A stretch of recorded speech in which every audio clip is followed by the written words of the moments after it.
foundation that's called Bridge to a Cure, and I agreed to do this talk to help my relatives in their need to spread the word. And I feel like their approach to the subject is rather different from a lot of other foundations that were started to deal with childhood cancer. And I think maybe you'll feel that this is somewhat different, and perhaps you'd like to support it in some way. A little bit about me. I've lived in this area now for just about 12 years. I retired from Los Alamos National Lab in New Mexico, and at that point my husband said, we're going somewhere green near water. So here we are 12 years later, and we did start out living here at Walden, and then ended up buying a house on the other side of the lake. So we do come over here to Walden a lot for dinner stuff. Okay. So I'm calling this Bridge to a Cure, the story of one family's search. According to author and child advocate Robert Martin, every day 43 families in the United States learn that their child has cancer. Every week, 37 children lose the fight. Cancer is the #1 cause of deaths by disease in children. Robert, or Bob, as he's called, is my cousin. On St. Patrick's Day, 2016, Bob's 4-year-old granddaughter, Clara, was diagnosed with a stage 4 glioblastoma type of tumor, terminal brain cancer.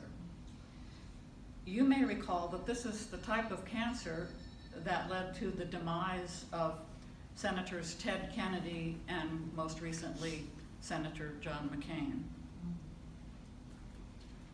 Prior to Clara's diagnosis, she'd complained of headaches, which was kind of an odd thing for a usually healthy 12-year-old to complain about. And the hope, of course, early on was that her tumor would prove to be benign, and that surgical removal would eliminate the problem. But that was not to be, and sweet little Clara passed away in October 2017 after a very courageous fight. Soon after Clara's diagnosis, Bob, a retired executive with lots of contacts and time on his hands, fully dedicated himself to supporting Clara's parents, that was his daughter and son-in-law, in their efforts to find a cure for a seemingly impossible situation. The treatment that Clara received was the standard combination of therapy, or I should say surgery, radiation, and chemotherapy. And this is really the only treatment option available for glioblastomas, and it's not a cure by any means. So Bob and Clara's parents set out to find an actual cure. They contacted everyone that they knew, including me, who might be able to offer some clue for a direction that they might take. And their search took them many places, far beyond New York City, which was where Clara and her parents lived. They met with oncologists at prestigious cancer centers. They attended brain tumor conferences. They investigated experimental treatments as far away as Europe, but they didn't find anything in terms of cure.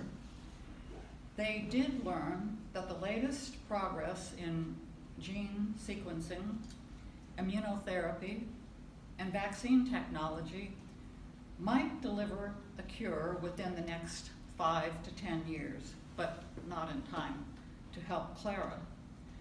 And you may have heard recently about a Nobel Prize winner, and I've forgotten what his name is, that was associated with MD Anderson that got his prize for work that he had done in the field of immunotherapy. That's recent news, I believe. So, during this period of time, Bob tried to provide some comfort for Clara by writing a book, not just for her, but also for other children who might be undergoing treatment for cancer, or anyone who may know a child with a cancer diagnosis. With Clara's older sister as the co-author, the result was Super Clara, a young girl's story of cancer, bravery, and courage. In this illustrated book, a girl named Clara is diagnosed with brain cancer. She's 5 years old and prides herself on always being positive, even in frightening and uncertain situations, such as during radiation therapy. After her therapy, Clara, ever the optimist, finds herself with a new power. She can talk to animals and help them with their difficult conditions. The book deals with the scary feelings that other children might have when they learn of Clara's illness. Also in the book, Clara is worried about what other children will think when she loses her hair. And this sets up an opportunity for her to help her schoolmates understand her journey with cancer. Bob presents the issue of cancer honestly and with great sensitivity. For example, Clara's mother explains to her that no one knows why she got cancer, it just happened. So now back to the information gathering.